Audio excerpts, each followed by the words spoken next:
عزیزان ایمان، سلام و رحمت۔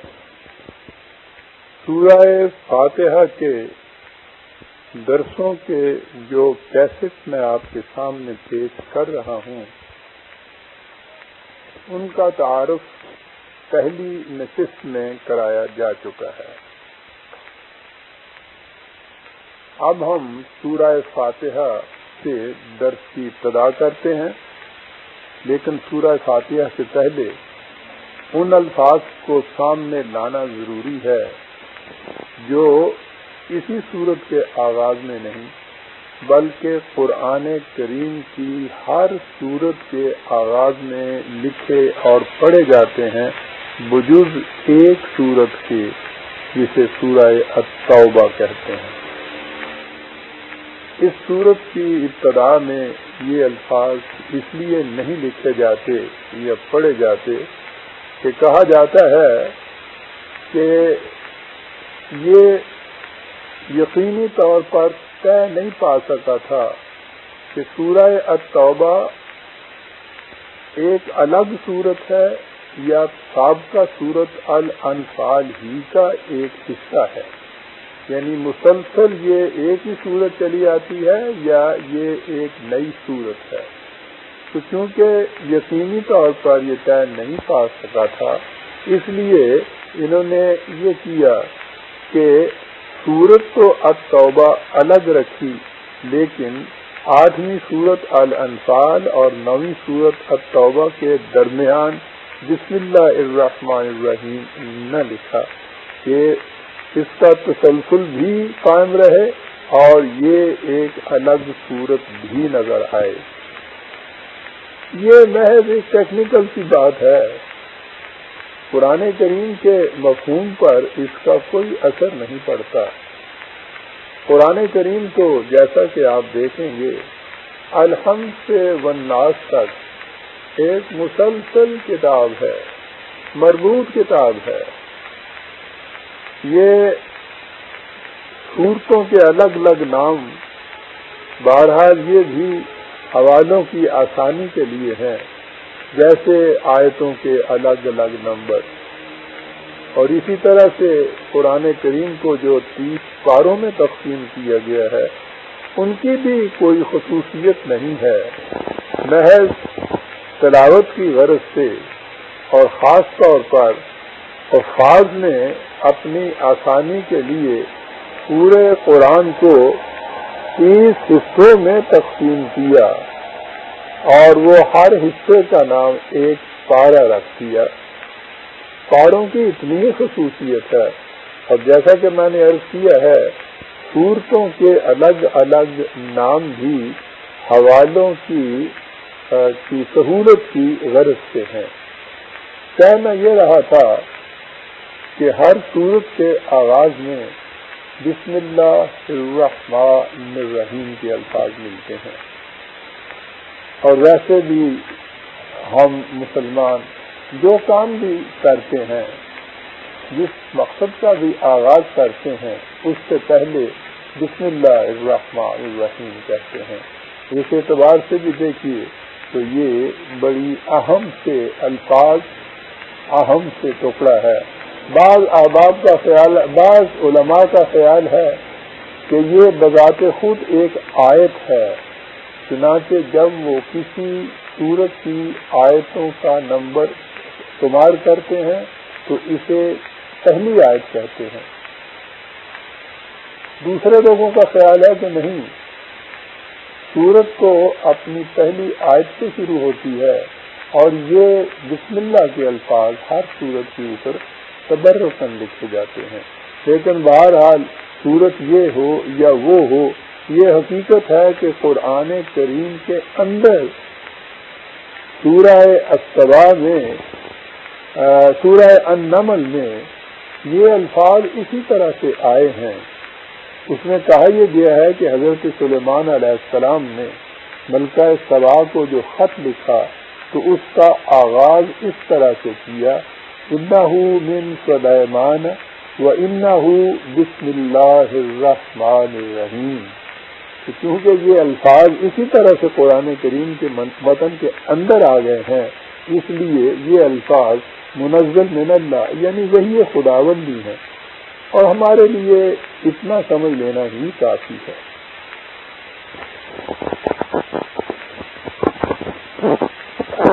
عام طور پر بسم اللہ الرحمن الرحیم کے معنی کیے جاتے ہیں میں شروع کرتا ہوں ساتھ نام اللہ کے جو بے حد مہربان اور نہایت رحم والا ہے۔ بسم اللہ میں کوئی لفظ ایسا نہیں جس کے معنی شروع کرتا ہوں۔ ان معانی کے لیے اس سے پہلے اب ابتداؤ کا لفظ محذوف مانا گیا ہے جس کے معنی ہے میں شروع کرتا ہوں۔ بعض حضرات کا کہنا ہے کہ اس سے پہلے اسراء کا لفظ محذوف ہے کیونکہ سورہ علق میں آیا ہے اقرأ باسم ربک الذی خلق 96 کہا جاتا ہے کہ نبی اکرم صلی اللہ علیہ وسلم پر وحی کا آغاز اس آیت سے ہوا تھا جس میں حضور سے کہا گیا تھا کہ تو پڑھ ساتھ نام اپنے رب کے جس نے پیدا کیا۔ اس آیت کا صحیح مفہوم اپنے مقام پر آئے گا۔ بہرحال کہنا یہاں یہ مقصود تھا کہ بسم اللہ الرحمن الرحیم کے معنی کیے جاتے ہیں میں شروع کرتا ہوں ساتھ نام اللہ کے، اور اس میں چونکہ کوئی لفظ ایسا نہیں ہے جس کے معنی میں شروع کرتا ہوں ہو، اس لیے مانا یہ جاتا ہے کہ اس سے پہلے یہ الفاظ تھے اور وہ محذوف ہیں، پڑھے نہیں جاتے، ان کا مطلب یہی لیا جائے گا۔ لیکن اگر ذرا گہرائی میں جایا جائے تو اس سے یہ حقیقت سامنے آتی ہے کہ نہ تو اس سے پہلے کوئی لفظ محذوف ہے اور نہ ہی اس کے معنی میں شروع کرتا ہوں۔ یہ جو بسم اللہ میں بے کا حرف آیا ہے اس کے معنی ساتھ کیے جاتے ہیں، ساتھ نام اللہ کے۔ ٹھیک ہے، اس کے معنی ساتھ بھی ہیں، لیکن جیسا کہ آپ تعارفی درس میں سن چکے ہیں عربی زبان میں تو ایک ایک لفظ بلکہ ایک ایک حرف کے بھی متعدد معنی ہوتے ہیں، اور ان میں سے ہمیں دیکھنا یہ ہوتا ہے کہ کون سا معنی موضوع اور مفہوم اور منطوق کے اعتبار سے اس آیت میں صحیح فٹ بیٹھتا ہے۔ جب اس کے پہلے کوئی لفظ محذوف نہ مانا جائے تو پھر بے کے معنی ساتھ کی بجائے دوسرے معنی لینے چاہیے، اور اس کا دوسرا اہم معنی بے کا ہے مقصد، غایت، سبب، یعنی میں جو کچھ یہ کر رہا ہوں یا کرنا چاہتا ہوں وہ اس مقصد کے لیے ہے، اس کی غایت یہ ہے، اس کا سبب یہ ہے، اس کی علت یہ ہے، میں یہ اس لیے کر رہا ہوں۔ اب یہاں سے بات صاف ہو گئی کہ بسم اللہ کے معنی ہوئے میں جو کچھ یہ کر رہا ہوں یا جو کچھ اس کے بعد کہا جائے گا اس کا مقصد، اس کی غایت، اس کا مفہوم یہ ہے کہ وہ جو آگے بات آئے گی۔ دوسرا لفظ بے کے ساتھ لفظ جو پہلا آیا ہے وہ اسم ہے۔ اسم کا ترجمہ عام طور پر نام کیا جاتا ہے، یہ بھی ٹھیک ہے۔ اللہ تعالیٰ کا ایک تو ذاتی نام ہے جسے اللہ کہتے ہیں، ذات خداوندی کا نام، اور باقی تمام اللہ کی صفات ہیں۔ صفت کے لیے عربی زبان میں لفظ اسم آتا ہے۔ حقیقت یہ ہے کہ لفظ اسم کا مادہ سین میم واو ہے، اور اس مادہ کے بنیادی معنی ہیں کوئی ایسی علامت جس سے متعلقہ چیز پہچانی جائے۔ کیونکہ اللہ تعالیٰ کی ذات کہ گناہ حقیقت تو انسان کے تصور میں بھی نہیں آ سکتی، وہ برتر از خیال و قیاس و گمان و وہم ہے۔ اس لیے اللہ کے متعلق تو ہم کچھ نہیں جان سکتے، لیکن اس نے اپنی جو صفات بیان کی ہیں ان صفات سے اس کا ایک تصور ہمارے ذہن میں آتا ہے۔ یہ صفات خداوندی خدا کے اسماء کہلاتی ہیں، چنانچہ سورہ الحشر میں مختلف صفات خداوندی بیان کرنے کے بعد کہا گیا ہے لَهُ الْأَسْمَاءُ الْحُسْنَى 59/24۔ خدا کی تمام صفات حسین ترین اور کامل توازن دیے ہوئے ہیں۔ لہذا میرے نزدیک بسم اللہ میں اسم سے مراد صفت خداوندی ہے، اسماء خداوندی ہے۔ اس کے بعد بسم اللہ میں لفظ آتا الگ معاف رکھیے گا، دوسرا لفظ اللہ آتا ہے، اور میں نے ابھی عرض کیا ہے کہ اللہ تو خدا کا ذاتی نام ہے، تو بسم اللہ کے معنی ہوئے اللہ کی اس صفت یا ان صفات کے مقصد یا غرض کے لیے یہ کام شروع کیا جاتا ہے یا یہ کچھ لیا جاتا ہے، اور اس کے بعد ہے رحمان اور رحیم، یہ خدا کے دو اسماء ہوئے، یہ خدا کی دو صفات ہیں جن کے لیے یہ کچھ کیا جائے گا۔ ان معانی کی روح سے بسم اللہ الرحمن الرحیم کا مفہوم یہ ہوگا کہ جو کچھ اس کے بعد کہا جائے گا یا کیا جائے گا اس کا مقصد یہ ہے کہ خدا کی صفت رحمانیت اور رحیمیت کا ظہور اور نمود ہو، یعنی یہ صفات خداوندی محسوس طور پر بروئے کار آ جائے۔ جب قرآن کریم کی کسی صورت کے آغاز میں آنے والے ان الفاظ کو خدا کی طرف منسوب کیا جائے، یعنی یہ سمجھا جائے کہ اللہ تعالیٰ نے خود اپنے متعلق ایسا فرمایا ہے، تو اس کا مطلب یہ ہوگا کہ خدا کا ارشاد یہ ہے کہ ہم نے اس قرآن یا قرآن مجید کی اس آیت کو یا اس سورت کو اس لیے نازل کیا ہے کہ ہماری صفت رحمانیت اور رحیمیت کی عام نمود ہو جائے۔ اور جب ایک عبد مومن، ایک مسلم، ایک مسلمان اپنے کسی کام کی ابتدا ان الفاظ سے کرے تو اس کے معنی یہ ہوں گے کہ میں اس کام کو اس لیے ہاتھ میں دے رہا ہوں کہ اس سے خدا کی صفت رحمانیت اور رحیمیت کی نمود ہو جائے۔ گویا بسم اللہ کی غائب خدا کی صفت رحمانیت اور رحیمیت کو عملاً بروئے کار لانا ہے، عملاً بروئے کار لانا۔ اب سوال یہ سامنے آئے گا کہ خدا کی صفت رحمانیت اور رحیمیت سے مفہوم و مقصود کیا ہے؟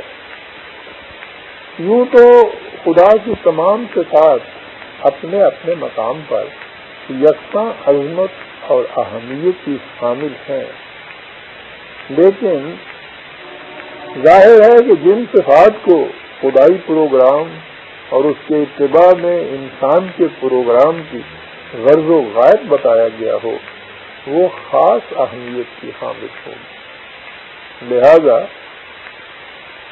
یہ دونوں صفات خداوندی، یہ دونوں لفظ رحمان و رحیم، یہ بڑے گہرے غور اور فکر کے متقاضی ہیں۔ پہلے تو میرا یہ خیال تھا کہ میں اسی مقام پر ان کا قرآنی مفہوم واضح کر دوں، لیکن دو ہی قدم آگے چل کر ہمارے سامنے سورہ فاتحہ جب پہلی دوسری آیتیں آئیں گی تو اس میں آئے گا الحمدللہ رب العالمین الرحمن الرحیم۔ تو چونکہ یہ الفاظ وہاں آتے ہیں اس لیے ان کے مفہوم بیان کرنے کا صحیح اور مناسب مقام وہی ہے۔ اس کے لیے آپ کو تھوڑا سا انتظار کرنا پڑے گا۔ خیر دست آپ صرف اتنا سمجھ لیں کہ اللہ تعالیٰ نے قرآن کریم نازل فرمایا ہے تو اس کا بھی مقصد یہ ہے کہ انسانی دنیا میں اس کی صفت رحمانیت اور رحیمیت عام ہو جائے، اور اس کے بندے جس پروگرام کو بھی ہاتھ میں لیں اس کی غرض و غایت بھی یہی ہونی چاہیے۔ بنابراین اس وقت میں جو اپنی بصیرت کے مطابق قرآن کریم کے معانی اور مطالب بیان کر رہا ہوں اور آپ انہیں سمجھنے کی کوشش کر رہے ہیں، تو اس سے ہمارا مقصد یہی ہونا چاہیے کہ اللہ کی رحمت کا عام ظہور ہو جائے۔ میرے پیش نظر بہرحال یہی مقصد ہے اور یہی میری تمام کوششوں کا منتہا اور مطلوب ہے۔ جب آگے چل کر رحمان اور رحیم کا مفہوم آپ کے سامنے آئے گا تو پھر اس وقت آپ سمجھ جائیں گے اور سمجھ ہی جائیں گے، میں سمجھتا ہوں کہ جھوم اٹھیں گے کہ یہ جو ہم کہتے ہیں بسم اللہ الرحمن الرحیم، تو یہ کتنے بڑے پروگرام کا، کتنے عظیم مقصد حیات کا اعلان ہے۔ اور جیسا کہ میں نے عرض کیا ہے، یہ الفاظ صرف دہرانے کے نہیں ہیں، الفاظ نہیں ہیں، بلکہ ایک پروگرام ہے کہ جس کو عملاً بروئے کار لانا امت مسلمہ کا فرض ہے، اور اس میں تعاون و شرکت کرنا ہر مسلم عبد مسلم کا فریضہ حیات۔ تو یہ ہوئی بات بسم اللہ الرحمن الرحیم، اور اس کے بعد ہمارے سامنے آتی ہے سورہ فاتحہ۔ سورہ فاتحہ یوں کہیے کہ جیسے پریفیس ہوتا ہے، انٹروڈکشن ہوتی ہے کسی کتاب کی، اور واقعی اس سورت کی 7 چھوٹی چھوٹی آیات میں اگر یہ کہا جائے کہ قرآن کریم کی تعلیم کا ملخص سمٹ کر آ گیا ہے تو قطعاً مبالغہ نہیں ہوگا۔ بڑی ہی جامع سورت ہے، اور اوپننگ اسی قسم کی سورت سے قرآن کریم کا ہونا چاہیے۔ اس لیے ہم اس کی پہلی آیت الحمدللہ رب العالمین سے شروع کرتے ہیں، اور جیسا کہ آپ نے دیکھا ہے اس کا پہلا لفظ حمد ہے۔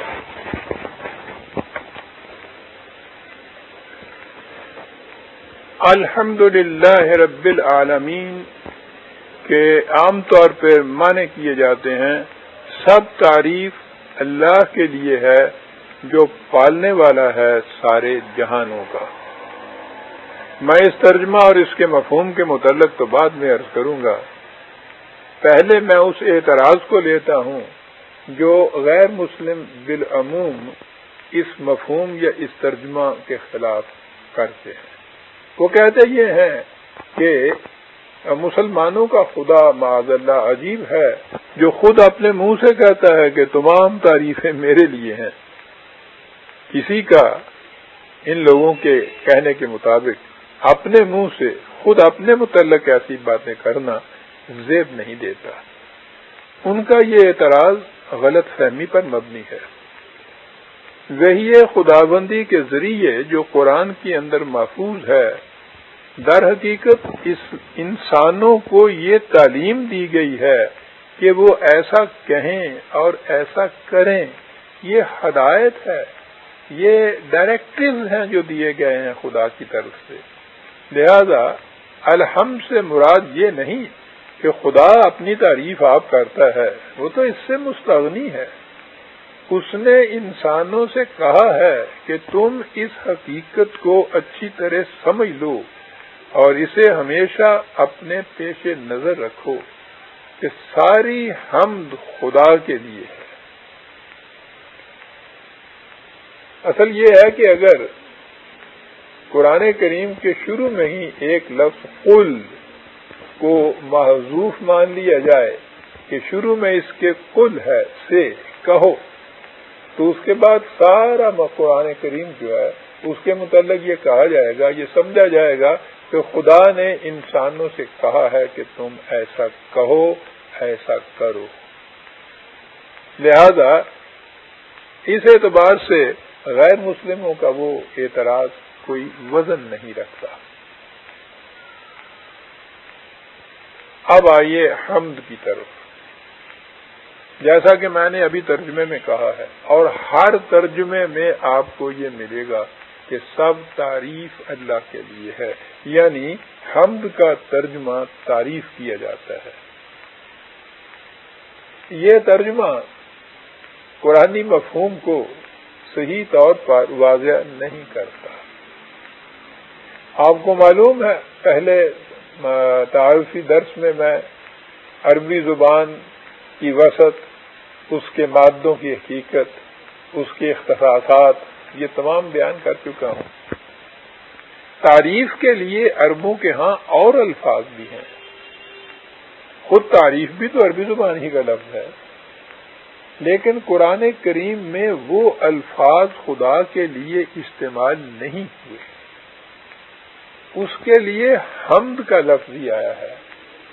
لہذا اس لفظ کے بنیادی اور حقیقی مفہوم کو سمجھ لینا نہایت ضروری ہے کہ حمد کے معنی کیا ہیں۔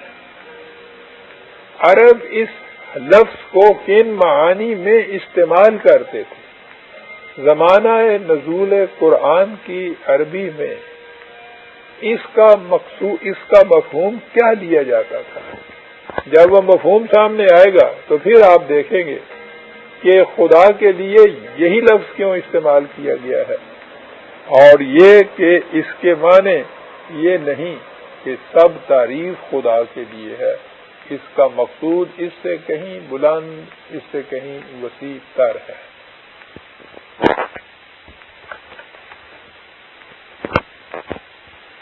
عربوں کے ہاں کسی نہایت حسین، متناسب، نادر، شاہکار ماسٹر پیس کو دیکھ کر انسان کے دل میں جو جذبات تحسین، اپریشیشن کے جو جذبات بے ساختہ بیدار ہوں، آج خود دل سے اٹھیں، ان کے والہانہ اظہار کو حمد کہا جاتا ہے۔ ویسے تو انہی الفاظ سے آپ سمجھ لیجئے کہ حمد کے معنی کیا تھے، لیکن اس کے لیے وہ چند شرائط بھی عائد کرتے تھے کہ حمد کن چیزوں کی جائے گی اور کس انداز سے کی جائے گی۔ پہلی شرط تو یہ تھی کہ جس حسن و رعنائی اور شاہکار کی ستائش کی جا رہی ہے وہ ایک خارجی حقیقت اور محسوس شے ہونی چاہیے، غیر محسوس اور مشاہدے میں نہ آنے والی چیزوں کے متعلق ہمارے دل میں جذبات تحسین و ستائش پیدا نہیں ہو سکتے۔ مثلا ہم کسی مصور کی تعریف اس کی ان تصاویر کے ذریعے ہی کر سکتے ہیں جو مرئی طور پر ہمارے سامنے آ جائیں۔ اسی لیے قرآن کریم نے ان نمود و نمائش کا ذوق رکھنے والوں پر طنز کیا ہے جو بغیر تعمیری اور نفع بخش کام کرنے کے اپنی ستائش چاہتے ہیں۔ اس نے کہا ہے کہ یہ وہ لوگ ہیں یحبون ان یحمدوا بما لم یفعلوا 3/187۔ یہ وہ لوگ ہیں جو چاہتے ہیں کہ ان کی تعریف ان کاموں کی بنا پر کی جائے جنہیں وہ کرتے نہیں ہیں۔ لہذا محض کسی نظریہ یا کسی آئیڈیل یا کسی قسم کے تصور کے لیے حمد کا لفظ نہیں بولا جائے گا۔ وہ آئیڈیل، وہ نظریہ، وہ تصور جب عملی شکل میں محسوس پیکر میں سامنے آئے گا اور وہ اگلی شرطیں بھی پوری کرے تو اس وقت اس کے لیے حمد کا لفظ بولا جائے گا، اس سے پہلے نہیں بولا جائے گا۔ یہ ہوئی پہلی شرط۔ دوسری شرط یہ ہے کہ کسی کی جس بات یا جس کام کی حمد کی جا رہی ہو وہ اس سے اختیاری طور پر سازگار ہونی چاہیے۔ اضطراری طور پر یا مکینکی انداز سے کسی فعل کا سرزد ہو جانا حمد کا مستحق نہیں بناتا، حتیٰ کہ وہ حسن جو کسی میں پیدائشی طور پر موجود ہو، یعنی اس کا اپنا اکتسابی نہ ہو، اس کے لیے بھی حمد کا لفظ نہیں بولا جاتا، مدح کا لفظ بولا جاتا ہے۔ مثلا وہ کہتے یہ ہیں کہ رقص طاؤس میں، مور کے ناچ میں، طاؤس یعنی مور مستحق کے حمد ہوتا ہے اور اس کا خالق یعنی خدا سزاوار معاف رکھیے گا۔ رقص طاؤس میں طاؤس مستحق کے مدح ہوتا ہے اور اس کا خالق یعنی خدا سزاوار حمد ہوتا ہے، اس لیے کہ طاؤس کا رقص اس کی اپنی کسی کاریگری کا نتیجہ نہیں ہوتا، وہ اس کے فطرت کے اندر ہوتا ہے اور خود سرزد ہوتا ہے، لیکن خدا نے وہ خصوصیت پیدا کی ہے، اس لیے خدا مستحق حمد ہے اور طاؤس مستحق مدح۔ تیسری شرط یہ ہے کہ حمد کے لیے یہ بھی ضروری ہے کہ وہ حمد کرنے والے کے دل کی آواز ہو، کسی کے دباؤ سے اس کی تعریف کرنا حمد نہیں مدح کہلائے گا۔ نہ ہی حمد میں ملمہ کاری، نمائش، منافقت یا کسی کو بنانے کے لیے تعریف کرنے کا کوئی دخل ہو سکتا ہے۔ حمد میں جذبات تحسین بے ساختہ زبان پر آ جاتے ہیں۔ یوں کہیے کہ کسی مصور کے نادر شاہکار کو دیکھ کر، مونا لیزا کے تبسم کو دیکھ کر بے ساختہ جو زبان پہ ہا اسے حمد کہا جائے گا۔ اس میں تصور نہیں، آورد نہیں، بناوٹ نہیں، دل سے بے ساختہ اپریسیشن کے جذبات کا اظہار جو ہوگا اسے حمد کہا جائے گا۔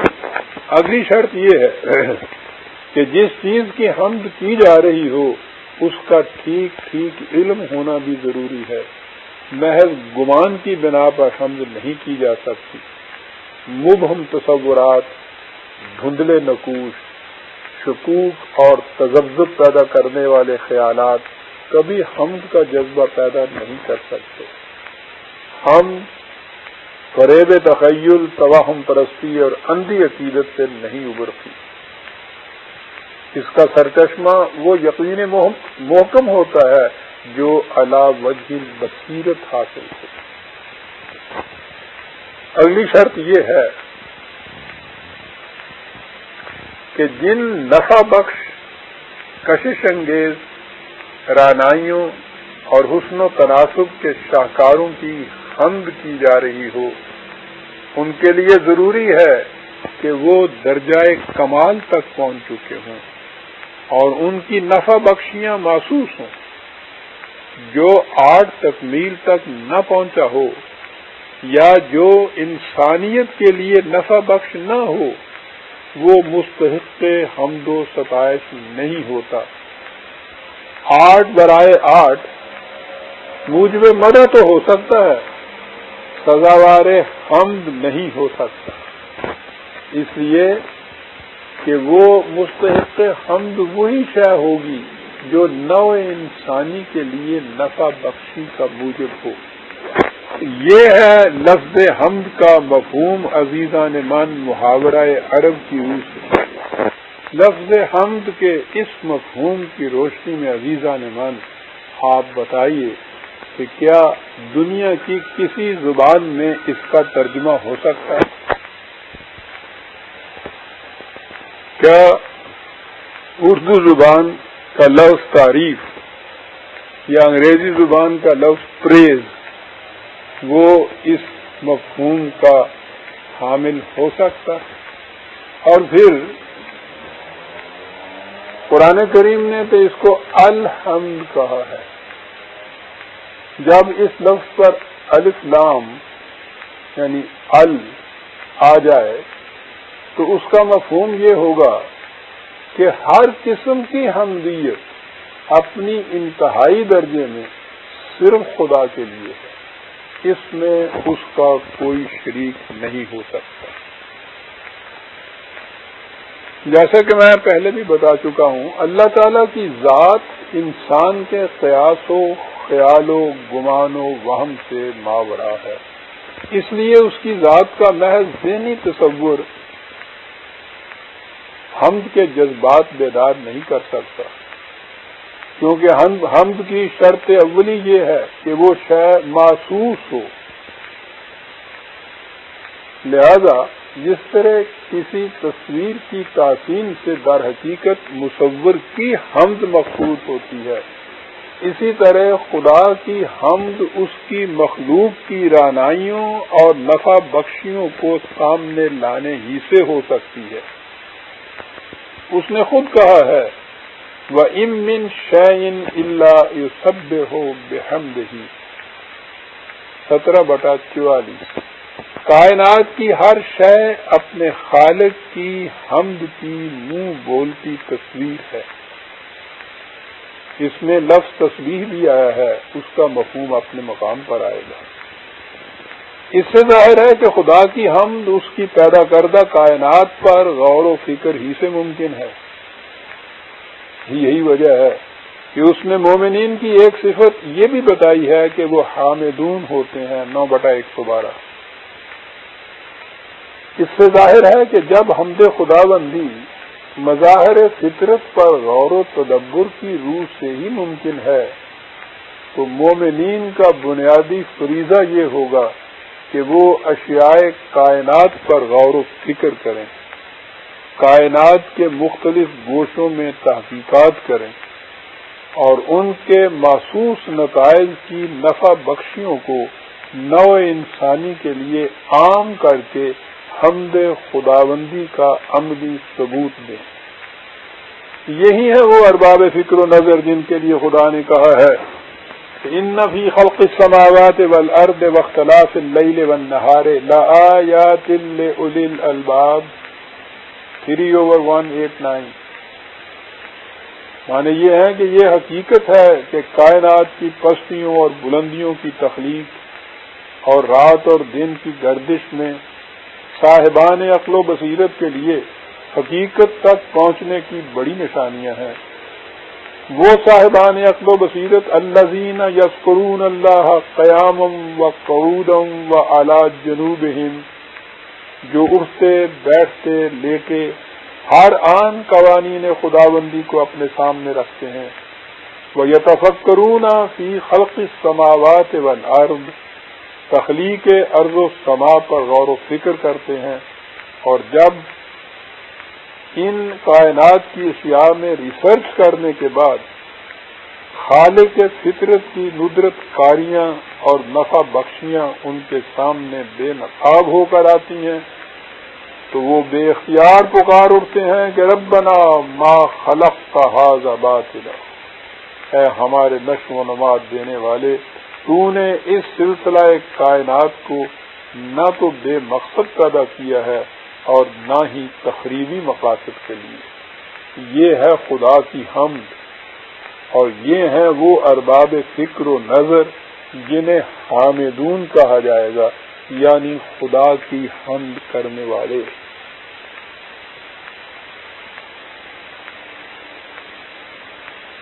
یہی وہ لوگ ہیں جنہیں اللہ تعالیٰ نے دوسری جگہ علماء کہہ کر پکارا ہے۔ آپ حیران ہوں گے کہ ہمارے ہاں تو علماء کا تصور ہی کچھ اور ہے، لیکن ذرا دیکھیے کہ قرآن کریم کن لوگوں کو علماء کہتا ہے۔ اس نے کہا ہے کہ الم تری ان اللہ انزل من السماء ماء 35/27۔ کیا تم نے اس پر غور نہیں کیا کہ خدا کا نظام آب رسانی کس قدر تعجب انگیز اور حکمت انگیز ہے؟ وہ فضا کی بلندیوں سے بارش برساتا ہے، فأخرجنا به ثمرات مختلفا الوانها، اور اس ایک ہی پانی سے طرح طرح کی رویدگی، پھل، پھول، اناج وغیرہ پیدا کرتا ہے۔ وَمِنَ الْجِبَالِ جُدَدٌ بِيضٌ وَحُمْرٌ مُخْتَلِفٌ أَلْوَانُهَا وَغَرَابِيبُ سُودٌ 35/27۔ اور کیا تم نے کبھی اس پر بھی غور کیا ہے کہ یہ پہاڑ جو یوں ہی جامد مادہ کی ساکت و صامت تودے نظر آتے ہیں، خدا کے نظام ارتقاء کی کتنی عظیم شان نشانیاں اپنے اندر دیے ہیں۔ ان کی چٹانیں جو کہیں سرخ ہیں، کہیں سفید اور کہیں کالی بجنگ، ان کی ایک ایک تہ کتنے کتنے طویل المیعاد ادوار کی تاریخ اپنے دامن میں سلٹائے ہوئے ہے۔ وَمِنَ النَّاسِ وَالدَّوَابِّ وَالْأَنْعَامِ مُخْتَلِفٌ أَلْوَانُهُ كَذَلِكَ، اور پھر انسانوں پر، مال مویشی پر اور کرۂ ارض پر موجود دیگر جاندار مخلوق پر غور کرو کہ یہ کس طرح بے شمار انواع میں بٹی ہوئی ہے، اور ان میں کی ہر نوع کس طرح جداگانہ خصوصیات کی حامل ہے۔ تم ان اشیاء کائنات کو محض سرسری نظروں سے دیکھ کر آگے بڑھ جاتے ہو، لیکن خدا کے بندوں میں سے ارباب علم و حکمت جب ان پر غور و فکر کرتے ہیں تو وہ اس کی عظمت و جبروت کے احساس سے لرز اٹھتے ہیں۔ انما یخشی اللہ من عبادہ العلماء، خدا کی عظمت سے وہی لوگ کپا اٹھتے ہیں جو ان اشیاء کائنات پر اس گہرائیوں سے غور و فکر کرتے ہیں، اور قرآن کریم نے عزیز مان انہی کو علماء کہا ہے۔ اب آپ غور فرما لیجئے کہ قرآن کن لوگوں کو علماء کہتا ہے اور ہمارے ہاں یہ اصطلاح کن لوگوں کے لیے استعمال ہو رہی ہے۔ یہ علماء کا لفظ یوں سمجھ لیجئے کہ جن معنوں میں ہم آج کل سائنٹسٹ کہتے ہیں ان معنوں میں استعمال ہوا ہے۔ علماء کا لفظ بھی انہی کے لیے۔ دوسری جگہ ہے ان فی السماوات والارض لآیات للمؤمنین 45/3، کائنات کی پستیوں اور بلندیوں میں مومنین کے لیے نشانیاں ہیں۔ اس سے یہ نظر آیا کہ مومن کا فریضہ یہ ہے کہ وہ خارجی کائنات کے نظام پر غور و فکر کرے، اور اسی سے فی الحقیقت وہ ایمان پیدا ہوتا ہے خدا کے تخلیق پر، خدا کی صفات پر، خدا کی قدرت پر، کہ جس سے انسان بے ساختہ پکار اٹھتا ہے کہ فی الواقعہ مستحق حمد اسی کی ذات ہو سکتی ہے، کسی اور کی نہیں۔ اسی لیے اسے مومنین کا فریضہ کہا۔ اور دوسری جگہ ہے ان فی اختلاف اللیل والنہار وما خلق اللہ السماوات والارض لآیات لقوم یتقون 10/6، یعنی وہ لوگ کہ جو جنہیں متقی کہا جاتا ہے یہ بھی وہی لوگ ہیں کہ جو اختلاف لیل و نہار، اللہ تعالیٰ کی کائنات کی تخلیق اور ان تمام چیزوں پر غور و فکر کرتے ہیں، اور یہ چیزیں نشانیاں بن جاتی ہیں ان کے لیے خدا کی ذات پر ایمان میں تقویت پیدا کرنے کے لیے۔ تو علماء بھی یہی ہیں، مومن بھی یہی ہیں، متقی بھی یہی ہیں۔ اس سے آپ کے دل میں یہ خیال گزرتا ہوگا کہ پھر اس انداز سے اور اس مفہوم کے اعتبار سے اور قرآن کریم کی ان شرائط کے اعتبار سے تو پھر علماء تو خیر یورپ کی اقوام کے سائنٹسٹ ہیں ہی، کیا مومن اور متقی بھی وہی لوگ ہوں گے؟ لیکن اشیاء کائنات پر غور کرنے کے ساتھ ایک اور چیز بھی ہے جسے قرآن کریم نے خدا کی حمد کا موجب بتایا ہے۔ یہ ساری چیزیں تو انسان کی طبعی زندگی سے متعلق ہیں۔ اس نے کہا ہے کہ اسے سفر حیات میں صحیح رہنمائی کی بھی ضرورت ہے، اور یہ رہنمائی وحی کی روح سے ملتی ہے۔ جس کی آخری کڑی قرآن کریم کے اندر ہے۔ اللہ تعالیٰ نے اس کتاب کو بھی مظہر حمدیت قرار دیا ہے، جہاں فرمایا الحمدللہ الذی انزل علی عبدہ الکتاب ولم یجعل لہ عوجا 18/1۔ یعنی ہر قسم کی حمد کی مستحق وہ ذات ہے کہ جس نے اپنے بندے پر ایک ایسا ضابطہ قوانین نازل کیا ہے کہ جس میں کسی قسم کا پیچ و خم نہیں، سیدھے راستے پر چلانے والا ضابطہ حیات۔ تو گویا دو چیزیں ہوئیں جس سے کہ انسان حامد بن سکتا ہے، جو قوم حامدون کے زمرے میں آ سکتی ہے۔ ایک تو یہ کہ وہ کائنات کی قوتوں کو مسخر کرے، اور دوسرے یہ کہ ان قوتوں کو وحی کی روح سے بتائی ہوئی اقدار کے مطابق نوع انسانی کی منفعت کے لیے صرف کرے۔ جب دو چیزیں یہ اکٹھی ہوں گی تو وہ قوم ہوگی کہ جنہیں حامدون کے زمرے میں شامل کیا جائے گا۔ ان میں سے اگر ایک چیز بھی کم ہوگی تو وہ حامدون میں نہیں آئے گی۔ جس ذات اقدس و اعظم نے سب سے پہلے اس طرح خدا کی حمد کو عام کیا، اسے خود اللہ نے احمد کہہ کر پکارا، 61/1، یعنی بہت زیادہ حمد کرنے والا۔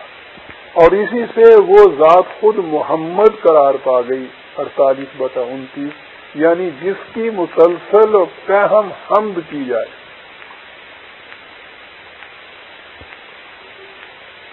اس کی حیات طیبہ کے یہی عظیم کارنامے تھے جن کی بنا پر کہا گیا کہ وہ مقام محمود پر فائز ہے، 17/9۔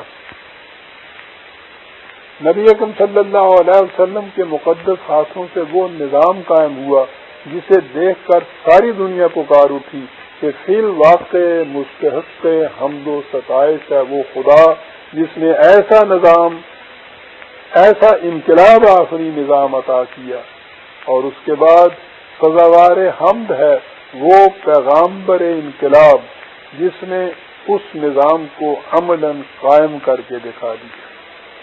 اس نظام کا اولی نتیجہ یہ تھا کہ ان قوموں کی جڑ کٹ گئی جو کمزور انسانوں پر ظلم و استبداد روا رکھتی تھی۔ اس کا یہ وہ نفع بخش کارنامہ تھا جس سے حمد خداوندی ابھر اور نکھر کر دنیا کے سامنے آ گئی۔ اس کے پیش نظر کہا گیا کہ فَقُطِعَ دَابِرُ الْقَوْمِ الَّذِينَ ظَلَمُوا وَالْحَمْدُ لِلَّهِ رَبِّ الْعَالَمِينَ 6/45۔ ظلم کرنے والی قوموں کی جڑیں کٹ گئیں اور یوں خدائے رب العالمین کی حمد صفائے عالم پر منقوش ہو گئے۔ ظاہر ہے کہ اس قسم کے انقلاب کے لیے ذات خداوندی کے جلالی گوشے کی نمود بھی ضروری ہوگی، یعنی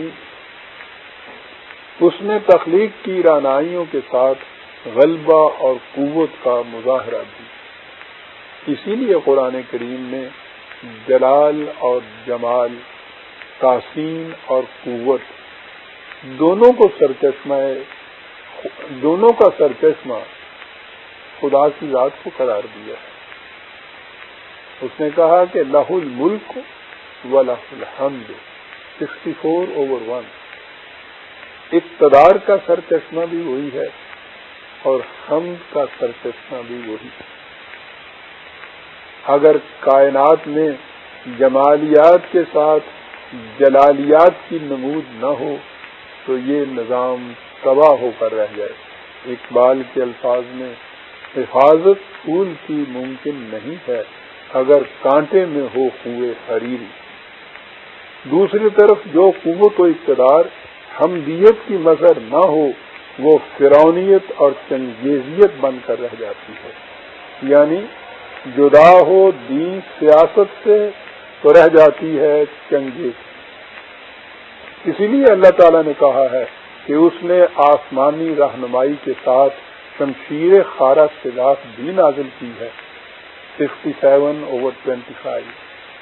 ان دونوں کے امتزاج سے نظام زندگی قائم رہ سکتا ہے۔ اقبال کے الفاظ میں این دو قوت حافظ یک دیگرن، اگر قوت کا نگران قرآن نہ ہو تو وہ چنگیزیت ہو جاتی ہے، اور قرآن کے ساتھ قوت نافذہ نہ ہو تو وہ محض واز بن کر رہ جاتا ہے۔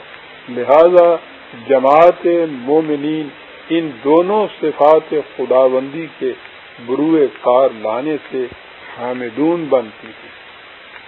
ان تصریحات سے آپ اندازہ لگا لیجئے کہ جب ایک عبد مومن، جب ایک مسلمان کہتا ہے کہ الحمدللہ، تو اس کا مفہوم کیا ہوتا ہے۔ اس سے واضح ہے کہ حمدیت زبان سے چند الفاظ دہرانے کا نام نہیں۔ الحمدللہ الحمدللہ کہنے سے حمدیت کا فریضہ ادا نہیں ہوتا۔ یہ ایک ایسے نظام کے بروئے کار لانے سے عبارت ہے جس میں فطرت کی قوتوں کو مسخر کر کے انہیں آسمانی رہنمائی کے مطابق نوع انسان کی عالمگیر ربوبیت کے لیے عام کیا جائے، اور جو قوتیں اس کی راہ میں حائل ہوں انہیں راستے سے ہٹا دیا جائے۔ یہ ہے سورہ فاتحہ کے پہلے دو لفظ الحمدللہ۔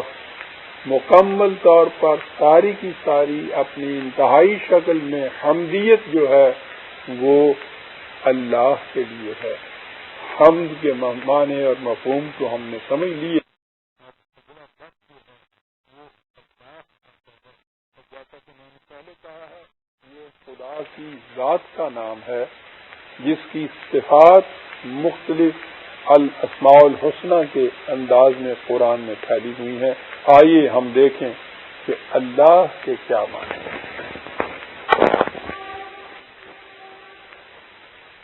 میں سمجھتا ہوں کہ اس مقام پر آپ کے دل میں یقیناً یہ سوال پیدا ہوگا کہ اللہ کا لفظ تو اتنا عام ہے، اتنا معروف ہے، اس قدر استعمال میں آتا ہے کہ ہم ایک ایک لفظ کے بعد ہم ایک ایک سانس میں اس کو بولتے ہیں۔ ہم جانتے ہیں جب ہم اللہ کہتے ہیں کہ ہمارا اس پر ایمان ہے، وہ خدا ہے، تو اس کے مفہوم سمجھنے میں کیا دقت ہوگی اور اس کی اتنی لمبی چوڑی ضرورت کیوں پیش آئے گی۔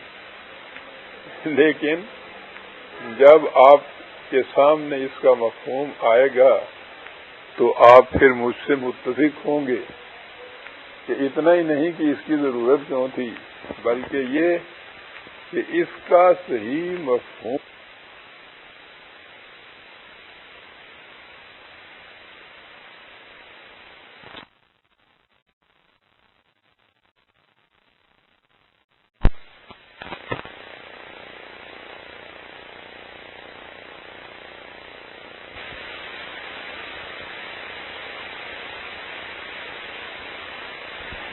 دنیا کے سیاح اور مغربی محققین اگر کسی ایسے علاقے میں بھی پہنچے ہیں جہاں ان سے پہلے کسی باہر کے انسان کے نقوش قدم تک دکھائی نہیں دیے، اور وہاں کے باشندے تہذیب و تمدن سے قطعاً ناآشنا ابتدائی دور جہالت کی زندگی بسر کر رہے تھے، تو اگرچہ وہ اپنی طرز بود و ماند اور انداز معیشت اور معاشرت کے ہر گوشے میں باہر کی دنیا سے مختلف تھے، بائیں ہمہ ان کے ہاں بھی کسی غیر مرئی بلند و بالا قوت کا تصور پایا گیا جس کی وہ پرستش کرتے تھے۔ لیکن اس کے ساتھ ہی ایک اور حقیقت بھی سامنے آئی، اور وہ یہ کہ جہاں اس قسم کی ہستی کا احساس ہر جگہ موجود ہے، اس کا تصور یا تفاصیل ہر مقام پر مختلف ہیں، اور یہی وہ اختلافات ہیں جہاں ہر قبیلے کا خدا دوسرے قبیلے خدا سے مختلف، اور ہر مذہب کا معبود دوسرے مذاہب کے معبود سے جداگانہ ہے۔ یہ جو کہا جاتا ہے کہ رام بھی وہی اور رحیم بھی وہی، یہ حقیقت سے بے خبری کی دلیل اور فریب تخیل یا دانستہ تلویث ہے۔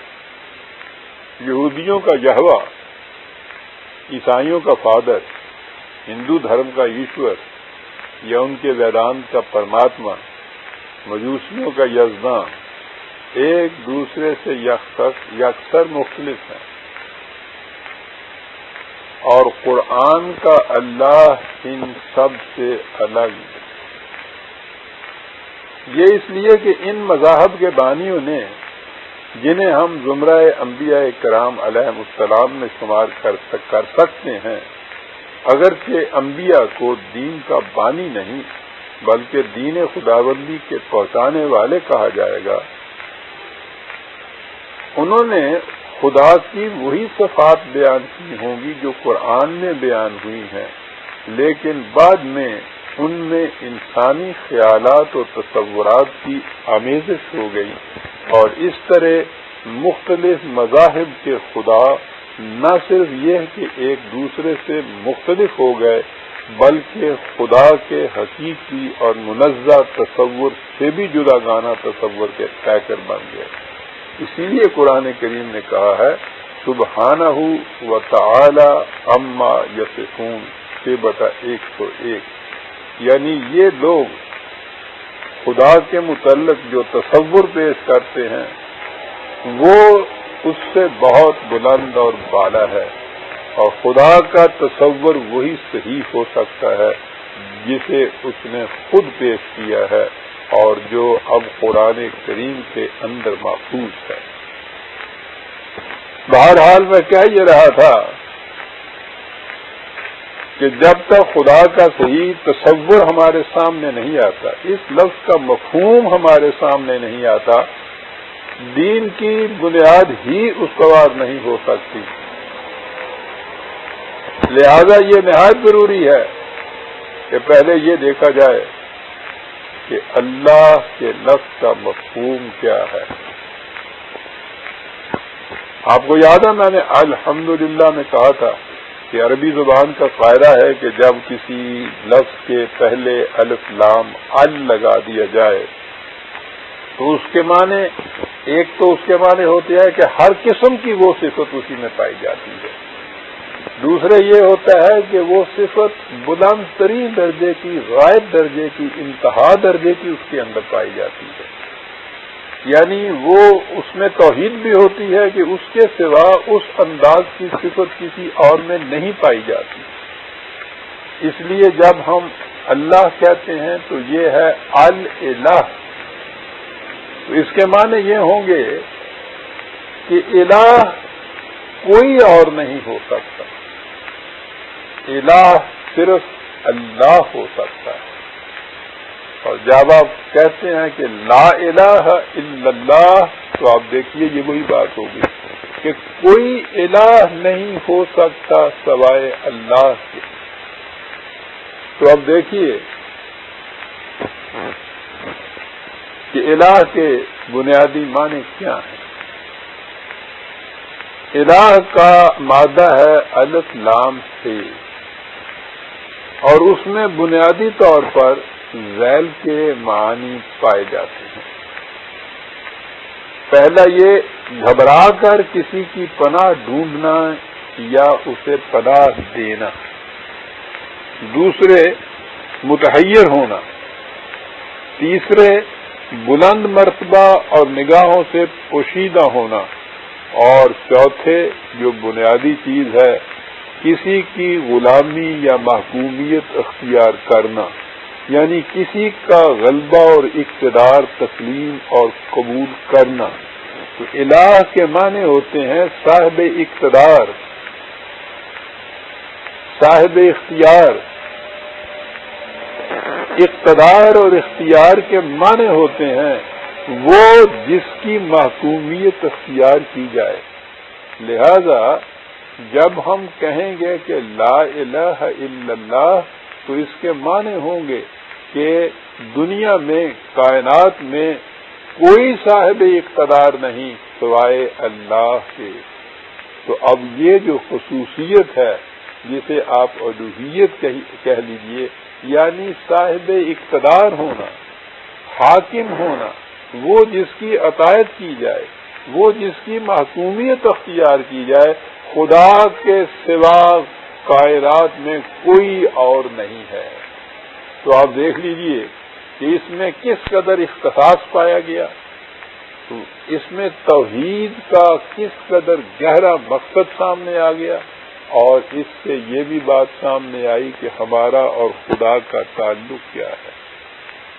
یہ اس لیے میں نے دوبارہ کہا ہے کہ ذات خداوندی کے متعلق تو ہمارے قیاس اور خیال اور گمان اور وہم میں بھی کچھ نہیں آ سکتا۔ اس نے کہا لا تدرکہ الابصار 6/104۔ انسانی بصیرت، انسانی فکر، انسانی آنکھیں تو ایک طرف رہی، اس کی بصیرت اور اس کی فکر بھی خدا کے متعلق صحیح طور پہ کچھ نہیں معلوم کر سکتی۔ از خود جو کچھ خدا نے بتایا ہے اس کے متعلق وہی کچھ ہم جان سکتے ہیں، اس سے سوا اس کے علاوہ کچھ نہیں جان سکتے۔ لہذا الہ کے جب معنی یہ ہو گئے وہ جس کی محکومیت اختیار کی جائے، تو اللہ کے معنی ہو گئے کہ صرف اس کی محکومیت اختیار کی جائے گی، کسی اور کی محکومیت نہیں۔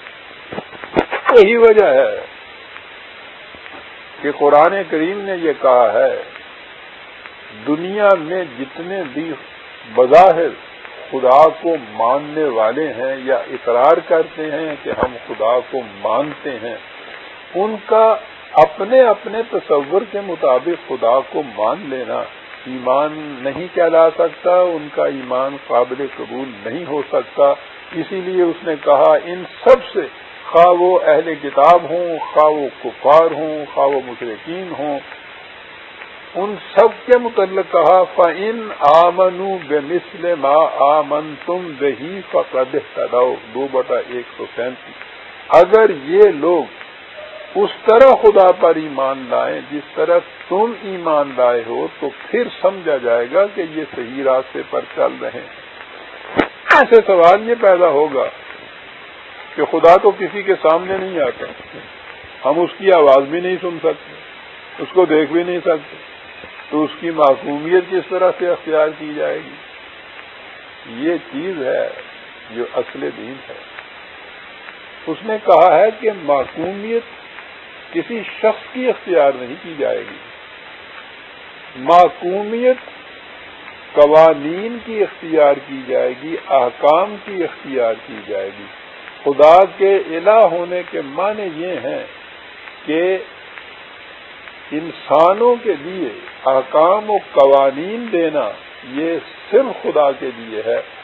دنیا میں کوئی انسان کسی دوسرے کو اپنے حکم یا اپنے قانون کا محکوم بنا نہیں سکتا۔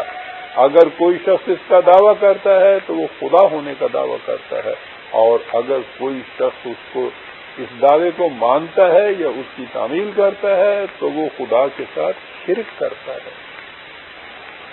خدا نے اسی لیے کہا ہے لا یشرک فی حکم ہی احدا، خدا نے اپنے حق حکومت میں کسی دوسرے کو شریک نہیں کیا، کوئی اس میں شریک نہیں ہو سکتا، اور اس کے یہ احکام و قوانین کہ جو اس کی اس جسے ہم کہیں گے الوہیت کے مظہر ہیں، وہ قوانین جو ہیں، وہ احکام جو ہیں، وہ اقدار جو ہیں، وہ قرآن کریم کے اندر محفوظ ہیں، اور یہی چیز ایمان اور کفر میں مابہل امتیاز ہے۔ چنانچہ اس نے واضح الفاظ میں کہا کہ وَمَن لَّمْ يَحْكُم بِمَا أَنزَلَ اللَّهُ فَأُولَٰئِكَ هُمُ الْكَافِرُونَ 5/45۔ جو شخص بھی خدا کے نازل کردہ قوانین و احکام و اقدار کی اطاعت نہیں کرتا، ان کی محکومیت اختیار نہیں کرتا، ان کے مطابق فیصلے نہیں دیتا، تو یاد رکھیے انہی کو کافر کہا جاتا ہے۔ تو لہذا مومن یا ایمان لانے والا وہ ہے جو صرف خدا کو الہ مانے یعنی صاحب اقتدار مانے، صرف اس کے عطا کردہ نازل کردہ قوانین و احکام کی محکومیت اختیار کرے، اس کے سوا اگر کسی اور کی بھی محکومیت اختیار کی، کسی اور کو صاحب اقتدار مان لیا، تو وہ حقیقت میں اسے الہ مان لینا ہوگا۔ تو اس اعتبار سے وہ اللہ الہ نہیں رہے گا، بلکہ ہم اس کے ساتھ کسی اور کو بھی الہ مان لیں گے۔ تو اللہ کا نام یا اللہ پر ایمان کا دعویٰ رکھنا اور اس کی صفت الوہیت کے اندر، اقتدار کے اندر کسی اور کو شامل کرنا، یہ شرک ہوگا، خدا پر ایمان نہیں ہوگا، اس کی توحید نہیں ہوگی۔ مثال کے طور پر آپ یورپ کی قوموں کو لیجئے، ان میں چند ایک ایکسیپشن کے سوا ہر شخص خدا پر ایمان رکھتا ہے۔ وی بلیو ان گاڈ، یہ کہا جاتا ہے، لیکن اللہ تعالی یا قرآن کریم ان کے اس ایمان کو ایمان نہیں مانتے، اس لیے کہ انہوں نے اپنے ہاں نظام حکومت وہ رائج کر رکھا ہے جو انسانوں کا بنایا ہوا ہے، وہ انسانوں کے وضع کردہ قوانین کے تابع زندگی بسر کرتے ہیں، خواہ وہ کسی ایک فرد کا بنایا ہوا قانون ہو جسے آپ ڈکٹیٹر کہہ لیں، جسے پرانے زمانے میں بادشاہت یا ملوکیت کہا جاتا تھا، اور خواہ وہ لوگ انسانوں کے کسی ایک گروہ کا بنایا ہوا قانون ہو جسے آپ جمہوریت کہتے ہیں، ڈیموکریسی کہتے ہیں۔ مغربی میں نہیں بلکہ آج تو ساری دنیا میں یہی نظام چل رہا ہے، انسانوں کے بنائے ہوئے قوانین کی محکومیت اختیار کرنا۔ اس نظام کو سیکولرزم کہا جاتا ہے، یعنی دعویٰ یہ کرنا کہ ہم خدا کو مانتے ہیں، لیکن نظام حکومت انسانوں کے بنائے ہوئے قوانین کے تابع رکھنا، اور اس بات میں بڑے فخر سے کہا جاتا ہے کہ جمہوریت بہترین نظام ہے، یعنی ایک شخص کا بنایا ہوا قانون نہیں بلکہ ایک گروہ کا بنایا ہوا قانون، جن کو قانون بنانے والوں میں اکثریت حاصل ہوتی ہے۔ تو قرآن تو اس کو ایمان مانتا ہی نہیں ہے، وہ ایک شخص کے قوانین ہوں، اکثریت کے قوانین ہوں، بلکہ تمام انسانوں کے مل کر متفق علیہ قوانین ہوں، وہ اس کو تو خدا پر ایمان مانتا نہیں۔ خدا پر ایمان تو اسی کا ہے جو اسے الہ مانتا ہے، اس کے سوا کسی اور کو الہ مانتا نہیں ہے۔ اسی لیے قرآن کریم میں متعدد مقامات پہ یہ کہا گیا ہے کہ اگر تم ان لوگوں سے پوچھو کہ کائنات کو کس نے پیدا کیا تو یہ کہیں گے خدا نے پیدا کیا۔ وہ کہتا ہے کہ ان سے پوچھو کہ زمین اور اجرام فلکی اور شمس و قمر کس کے قوانین کے تابع سرگرم عمل ہے، تو یہ کہیں گے کہ خدا ہی نے انہیں پیدا کیا ہے اور اسی کے قوانین کے تابع یہ اس طرح سے سرگرم عمل ہے۔ پھر وہ کہتا ہے کہ اگر ان سے پوچھو کہ وہ کون ہے جس کے قوانین کے مطابق آسمان سے بارش ہوتی ہے، جس سے زمین مردہ حیات نو حاصل کر لیتی ہے، تو یہ کہیں گے کہ ایسا خدا ہی کے قوانین سے ہوتا ہے۔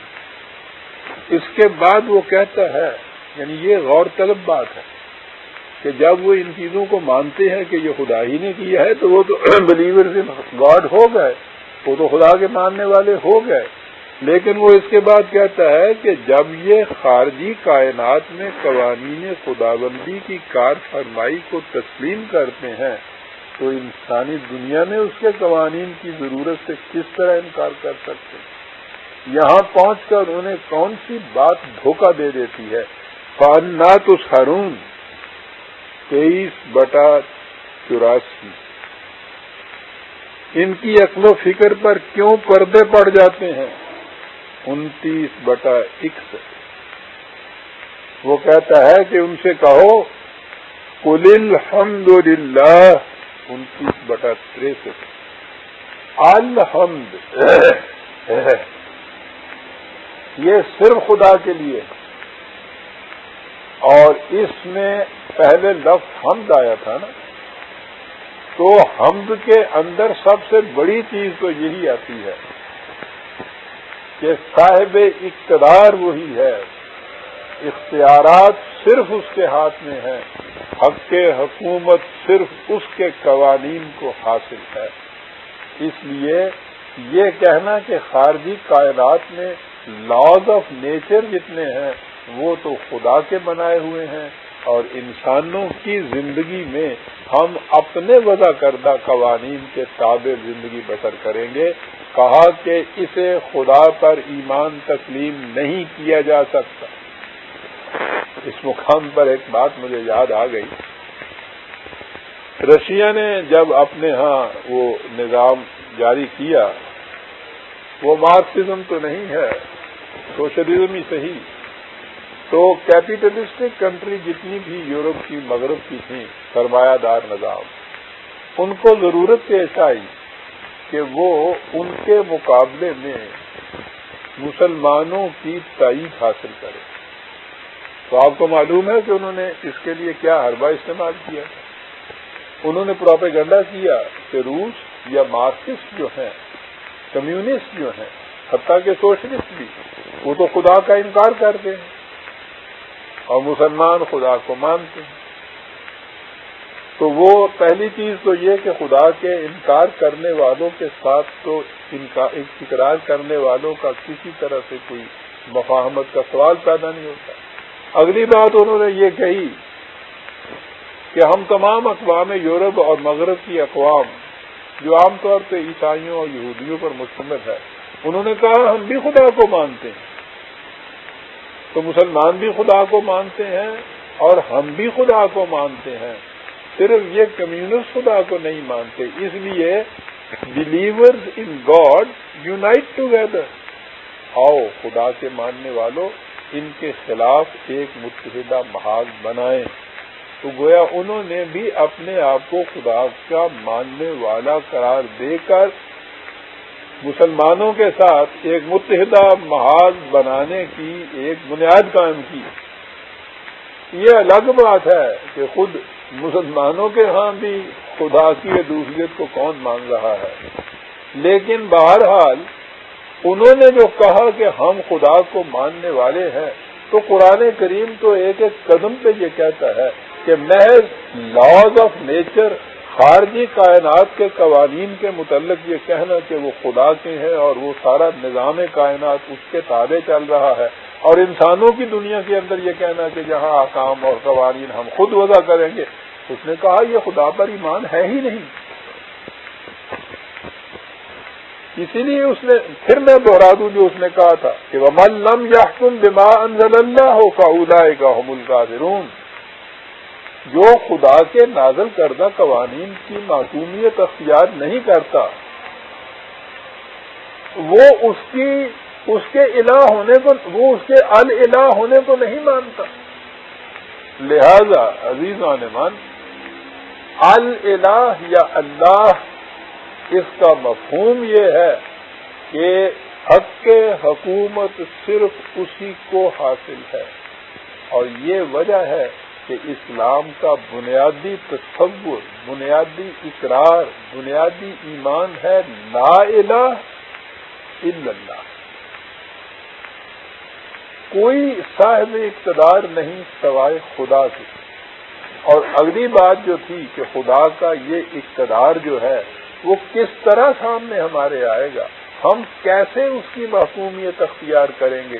تو اس کے بعد یہ کہہ دیا کہ خدا نے جو پیغامات، جو احکام نازل کیے تھے محمد رسول اللہ صلی اللہ علیہ وسلم کے وساطت کے اوپر، اور ان کی وساطت سے دنیا کو ملے اور وہ ان کی کتاب کے اندر محفوظ ہے، یوں خدا کی الوہیت جو ہے اس پر ایمان لایا جائے گا. لہذا لا الہ الا اللہ کے ساتھ یہ کہہ دیا کہ محمد الرسول اللہ۔ اس میں دو باتیں ہیں، ایک تو یہ بتا دیا کہ محکومیت، خدا کی محکومیت اختیار کرنے کا عملی طریق کیا ہے، اور وہ طریق ہے خدا کی طرف سے بھیجے ہوئے قوانین کی اطاعت۔ اور اس میں دوسری چیز اہم یہ ہو گئی کہ کسی انسان کو حق حکومت حاصل نہیں، اور تو اور دنیا میں عظیم ترین شخصیت خدا کے بعد محمد صلی اللہ علیہ وسلم کی ہو سکتی ہے، لیکن محمد کی بھی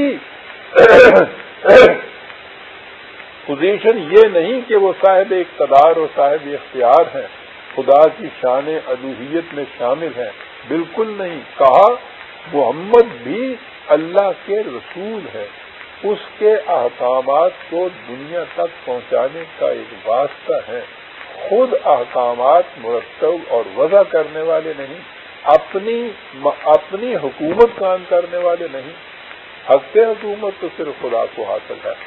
یہ ہے عزیزان من اللہ پر ایمان کے معنی۔ اور اس بات میں تو قرآن کریم اس قدر گہرائی میں گیا ہے کہ جب اس پر انسان غور کرتا ہے تو واقعی وجد میں آ جاتا ہے۔ وہ کہتا ہے دوسرے انسانوں کے احکام کا اتباع تو ایک طرف رہا، ان کی محکومیت اختیار کرنا تو شرک اور کفر رہا۔ کیفیت یہ ہے، وہ کہتا ہے کہ افرأیت من اتخذ الہہ ہواہ، کہتا دنیا میں تم ایسے لوگوں کو دیکھو گے کہ وہ کسی دوسرے شخص کے احکام کا اتباع تو نہیں شاید کریں، یا کریں بھی، لیکن وہ ہر معاملے میں خود اپنے جذبات کا اتباع کرتے ہیں، یعنی وہ اپنے جذبات کو الہ بنا لیتے ہیں، ان کی اپنی خواہش ہوتی ہے اس کا اتباع کرتے ہیں، اپنے جذبات کے ماتحت چلتے ہیں، انہی سے فیصلے کراتے ہیں۔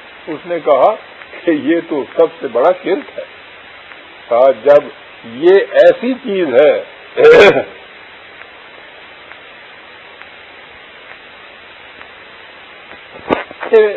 وَأَدَلَّهُ اللَّهُ عَلَى عِلْمٍ وَخَتَمَ عَلَى سَمْعِهِ وَقَلْبِهِ وَجَعَلَ عَلَى بَصَرِهِ غِشَاوَةً 45/23 کہ جو اپنے ہی جذبات سے مغلوب ہو گیا، اپنے ہی جذبات کو اس نے اپنا الہ بنا لیا، تو پھر سمجھنے، سوچنے، دیکھنے، بھالنے کی ساری قوتیں اس کی مسلوب ہو جاتی ہیں، ان پہ پردے پڑ جاتے ہیں، جذبات غالب آ جاتے ہیں، تو اس کی ایسی کیفیت ہوتی ہے جیسے ایک شرابی کی کیفیت ہو کہ اس کی عقل و فکر کچھ کام ہی نہیں دیتی۔ کہا جس کی یہ کیفیت ہو جائے فَمَن يَهْدِيهِ مِن بَعْدِ اللَّهِ، تو اسے کون صحیح راستے کے اوپر لا سکتا ہے؟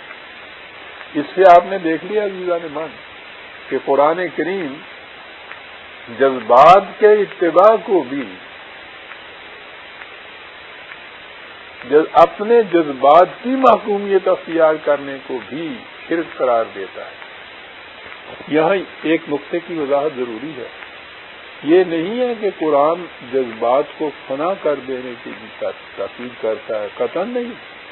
جذبات تو وہ محرک قوت ہے کہ جس سے انسان جتنے کام کرتا ہے وہ اسی قوت محرکہ کی بنا پر کرتا ہے۔ اگر جذبہ ہی دل کے اندر پیدا نہ ہو، اگر آرزو ہی بیدار نہ آپ کے ہاں ہو، تو آپ دنیا کے اندر کوئی نہ تخلیق مقاصد کر سکتے ہیں، نہ کوئی دنیا کا کام کر سکتے ہیں۔ تو جذبہ تو نہایت ضروری ہے، لیکن جذبات کو زمام چھوڑ دینا، ان پہ کوئی پابندی عائد نہ کرنا، یہ ہے ان کو الہ بنانا۔ اس لیے اس نے کہا ہے کہ وَمَنْ أَضَلُّ مِمَّنِ اتَّبَعَ هَوَاهُ بِغَيْرِ هُدًى مِّنَ اللَّهِ، ظالم وہ ہے، مشرک وہ ہے جو اپنے جذبات کا اتباع کرتا ہے خدا کی دی ہوئی وحی کو چھوڑ کر۔ ایسی صورت میں مثال یوں لیجئے کہ اگر پانی دریا کے ساحلوں کے اندر بہتا ہوا چلا جائے تو وہ ہمیشہ تعمیری نتائج پیدا کرتا ہے، ممد حیات ہے، لیکن اگر وہ ان ساحلوں کو توڑ دے تو وہ سیلاب بن جاتا ہے، اور سیلاب تباہی کے کچھ طور پر ہوتا ہے۔ انسانی جذبات کو اگر خدا کی نازل کردہ اقدار اور احکام اور قوانین کے ساحلوں کے اندر رکھا جائے گا تو یہ جذبات تعمیری نتائج پیدا کریں گے اور نہایت ضروری ہے، اور اگر ان کو بے محابہ چھوڑ دیا جائے، بے لگام چھوڑ دیا جائے تو یہی دریا سیلاب کی شکل اختیار کرے گا جو تباہیاں ہی تباہیاں برپا کرتا جائے گا۔ یعنی آپ نے اپنا اقتدار، جذبات کا اقتدار اس طرح تسلیم کیا کہ ان کے اوپر خدا کے قوانین کی حاکمیت باقی نہ رہی۔ اس لیے دنیا میں جتنی انسان کو صلاحیتیں حاصل ہیں، جتنی استعداد حاصل ہے، جو ذرائع اور وسائل حاصل ہے، ان سب سے فائدہ اٹھانا، انہیں کام میں لانا نہایت ضروری ہے، بشرطے کہ انہیں خدا کی نازل کردہ اقدار و قوانین کے تابع رکھا جائے۔ تابع رکھا جائے تو یہ عین اسلام ہے، اور اگر ان کو بے محابہ بنا دیا جائے، ان کے اوپر خدا کے قوانین کا غلبہ نہ تسلیم کیا جائے تو یہ چیز کفر بھی ہے، شرک بھی ہے، تخریب بھی ہے، دنیا میں ہر قسم کا فساد برپا کرنے والی چیز ہے۔ تو دو چیزیں ہمارے سامنے آئیں، ایک تو یہ کہ خدا کے صرف یہ سمجھنا کہ خارجی کائنات میں اس کے قوانین چل رہے ہیں، اس نے کائنات کو پیدا کیا اور یہ جو لاز آف نیچر ہیں یہ خدا سے مقرر کردہ ہے، ان کے مطابق یہ نظام سرگرم عمل ہے، لیکن ہماری انسانوں کی زندگی میں اس کا کوئی عمل دخل نہیں ہے، یہ جو چیز ہے یہ بھی ایمان نہیں۔ قرآن کریم نے واضح طور پہ کہا ہے وَهُوَ الَّذِي فِي السَّمَاءِ إِلَٰهٌ وَفِي الْأَرْضِ إِلَٰهٌ 43/84۔ خارجی کائنات میں بھی وہی الہ ہے اور تمہاری اپنی زندگی میں بھی وہی الہ ہے، وہی سما کا الہ ہے، وہی ارض کا الہ ہے۔ اگر آپ اس کو ارض کا الہ نہیں مانتے، یعنی اپنی زندگی میں انفرادی میں اور اجتماعی میں، اس کا گوشہ کوئی بھی کیوں نہ ہو، سیاسی ہو، معاشرتی ہو، معاشی ہو، اس میں اگر خدا کو الہ آپ نہیں مان رہے ہیں تو آپ خدا پر ایمان نہیں رکھ رہے ہیں، اور اسی لیے اس نے کہا ہے کہ لَوْ كَانَ فِيهِمَا آلِهَةٌ إِلَّا اللَّهُ لَفَسَدَتَا، اگر خارجی کائنات اور خود اس عرضی زندگی میں خدا کے سوا اور الہ ہوں تو اس میں فساد برپا ہو جائے، یہ نظام درہم برہم ہو جائے، یہ انارکی پھیل جائے اس میں۔ فسبحان اللہ رب العرش عما یصفون، وہ مرکزی کنٹرول پوری کائنات کا جس میں خود انسانوں کی زندگی بھی شامل ہے اسی کے ہاتھ میں ہے، تو جو لوگ جو اس کے متعلق خیالات رکھتے ہیں، جو تصورات رکھتے ہیں، جو باتیں اس کی طرف منسوب کرتے ہیں، وہ اس سے بہت بلند اور بالا ہے، اس کے سوا الہ کوئی اور نہیں ہے۔ تو عزیزان من، اب آپ نے سمجھ لیا کہ اللہ کا مفہوم کیا ہے، اور یہ بھی کہ کیا اس کا جو ترجمہ ہمارے ہاں انگریزی میں گاڈ، ہندوؤں کے ہاں ایشور پرماتما صحیح، مجوسیوں کے ہاں یزدا کہہ لیجئے، ہمارے ہاں فارسی کا لفظ خدا ہے جو اردو میں عام مستعمل ہے، کیا یہ الفاظ اللہ کے مفہوم کو ادا کر سکتے ہیں؟ تو اس سے یہ ظاہر نہیں ہے کہ واقعی ان چیزوں کا ترجمہ نہیں ہو سکتا، یہ تو اپنی ذات میں محکم ہے، یہ لفظ جب اس طرح سے رہے گا، اس کا مفہوم تو آپ سمجھ سکتے ہیں، بیان بھی کر سکتے ہیں، لیکن اس کا ترجمہ کسی ایک لفظ میں نہیں کیا جا سکتا۔ جو ہی آپ نے ترجمہ کسی زبان میں کیا، وہ اس زبان والوں کا جو خدا ہے اس کا تصور آپ کو دے گا، قرآن کے الہ کا تصور نہیں دے سکتا۔ میں پھر دوہرا دوں کہ قرآن کا جو الہ ہے اس کے معنی یہ ہیں صاحب اقتدار، اور جب ہم کہتے ہیں کہ لا الہ الا اللہ تو اس کے معنی یہ ہیں کہ اللہ کے سوا کوئی صاحب اقتدار نہیں ہے پوری کائنات میں۔